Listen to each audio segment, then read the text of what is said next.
This video is brought to you by Miniature Market. Thousands of board games, miniatures, and paints, discount prices at miniaturemarket.com.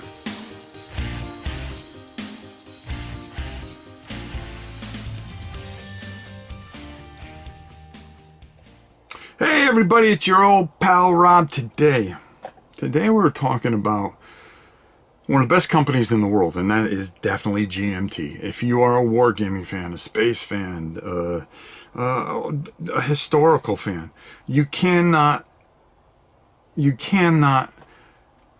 ignore the fact that one of the best companies out there as far as these games is GMT. Now, they've been known for some fantastic games, and Dominant Species is one of those games. It stands out. Well, I got the other day Dominant Species Marine, and let me tell you something. If you love Dominant Species, you are going to fall in love with Dominant Species Marine. Now, I'm going to go down. I'm going to give you kind of a brief overview. For those of you that are familiar with this fantastic game, I'm going to show you some of the differences in the game. For those of you that don't know enough about the game, well, we're going to give you a little brief overview.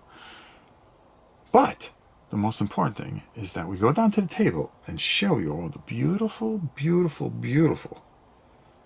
components that GMT has done for this magnificent game. Let's go down and check it out. Now, as with all GMT things, I actually have to hold the camera because it's huge and it's glorious. An absolute beautiful board, as always. As you know, GMT is noted for their good quality and their fantastic quality. The original Dominant Species, people complained about the cards. I didn't. I just put them in sleeves. But there are better cards in this set. The cards are thicker and very well done. So let's talk a little bit about this. I'm not going to give you all the rule breakdown here, but I'm going to make you, anybody that's familiar with Dominant Species, see the differences. And also those of you that have never played this fantastic experience, I want you to have a feel for this. This game here is a fantastic game where you're going to be one of these types of animals: a crustacean, fishes, or cenopods, coleopods, or reptile. The gameplay is probably best with anywhere from 2 to 3 players. I think that's where it really has a sweet spot. 4 is fantastic. And of course, you can't solo this as much as you would like to. It's basically a work placement game, which really stands out in it. You're going to be taking your tokens. You're going to have a certain amount of tokens depending on what play, and you are going to be placing these, and you're going to be trying to help your creatures, which usually you're going to have a bunch in each area, try to develop and get certain elements into lands so you can attribute and survive and get victory points, which, as you can see, line all the way around the game. If you get 100 plus, good for you. One of the big differences in this game, okay, compared to Dominant Species, is that when everybody would take a turn, they would be placing their markers on the crustaceans, of course, in whatever order that they decided to, okay, and just getting and doing whatever they want to, getting them in play, and then at the next phase of it, they would resolve all of it. Well, this is different, because now what happens is you are going to pick an action, okay? And if you decided to do this action, you are going to resolve that action in your turn as soon as you decide what you want to do. So your decisions have to be really smart. Over here, you are going to fill this area with elements. These elements are going to help your creatures survive. So you're going to pull these randomly out of a bag and fill these areas. What that's going to do is going to provide, as you can see up in the upper left hand corner here, these are the things that it needs to survive.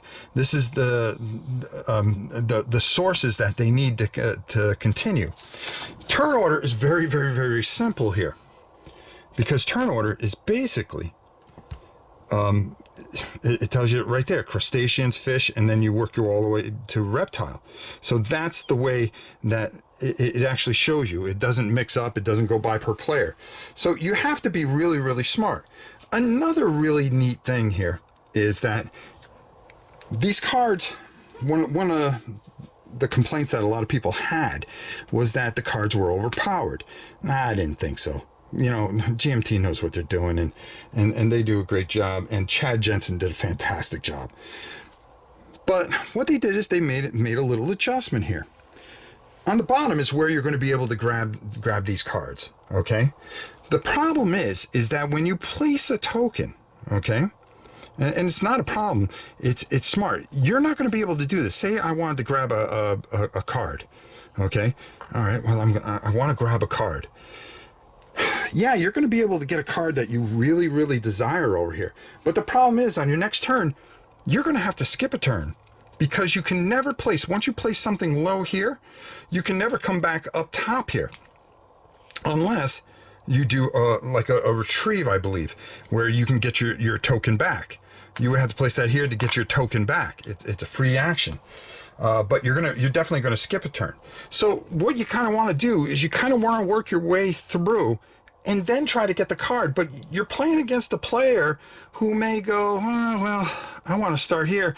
And you're thinking, no, well, I'm going to have my idea and I'm going to work my way down and use my tokens a certain way to get down to that point. He cannot go any further here. Maybe he just goes there.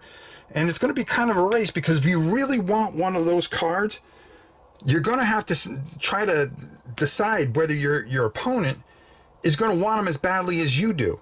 Does he see that card? Does he really want that card? Is he trying to get actions? And you know, is it kind of a risk and reward thing? Or maybe you just might panic and go, oh man, you know something, I just got to get that card before he does. And then boom, you go and you grab that card. Now, when they take a card, it's going to circumvent all these cards downwards, and you're going to pull cards from this deck and refill.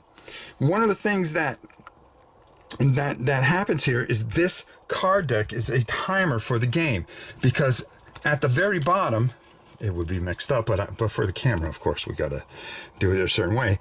There's the asteroid card. Once you get the asteroid card, you're going to finish your turns, and that's going to be the end of the game, and you're going to point up and total everything, and whoever has the most points, of course, is going to be the dominant species and survive.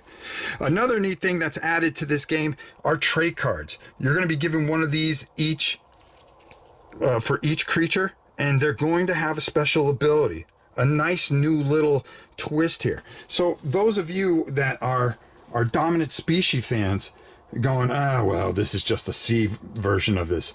No, my friends. There have been some twists and turns added to this, and it really, really enhances this game. This is probably one of the best versions of this, and I really, really enjoy this, because I love resolving your actions right then and there. You're constantly, it's a Euro game that's a war game, and I think it's such a nice twist. It's something nice to see, because you're going to be fighting over these lands for victory points, and you're going to be playing cards to cause extinction points. This card here, you may want to get this because it's going to cause an extinction, and whoever might be the weakest at that point, you're going to be able to wipe out. Then there are survival cards that are going to help you that are in the lead and handicap the other player. So you're constantly battling, trying to capture lands, trying to become the dominant species on the planet before the Great Extinction. Fantastically done, wonderfully done. This is an upgrade from what is already a great game, Dominant Species, and boy, I can't suggest a game any higher than this. The quality, the beauty, the immersion into the thing. GMT has done it yet again, and this is why they are the gorilla in the room, folks. Let's go up top and get my final thoughts. I mean, what do you say to this? I mean, what do you say to Chad Jensen, who has made such a thematic, and you feel it. You feel that, you know, the end's coming. We're going to be the dominant species here. We are going to try to survive. We're the crustaceans, and it is a war game with a fantastic Euro game feel, but it doesn't take that Euro game feel doesn't take away from the war game aspect, which really isn't kind of a war game. It's such a perfect blend of a game, and it's just does so much. I'm looking at it over here. I can't take my eyes off of it. Once again, a tip of the hat to GMT for fantastic, beautiful components. And let me tell you something. This is easy to read, done to the utmost professionalism that GMT has carried throughout these years, and has done so much for the wargaming community and just the gaming community in general. This game sits very, very high up there with me. I actually was able and lucky enough to have my son come over and play a couple games, and I absolutely love it. And even though it doesn't have a solo variant, I'm enthralled with this, and I'm trying to drag him over to play this even more. This is a keeper and will not leave my collection. This is just one of those games that is a grail game, and I'm telling you, this is an instant classic. Definitely check this out. You're not going to be disappointed. Plays very well with 2, plays even better with 3, and is just as good with 4. Even though 4, you're talking a good amount of time if you have the time to play it. But there is a huge payoff. You can take those cards. Remember, I told you that there's a timer there. You can reduce the number of cards for shorter games. So if you don't have time, you can actually tailor it to, if you have 4 players, to making it a nice, short, quick, something you can get in an hour, hour and a half. And it's very doable with 4 people. I think this is fantastic. GMT has done it again. What more can I say? I give it my highest regards, and I implore you to go to GMT to get this. Go to Miniature Market and get it. You will not be disappointed. I promise you that. Until next time, it's your old pal Rob. We'll see you soon.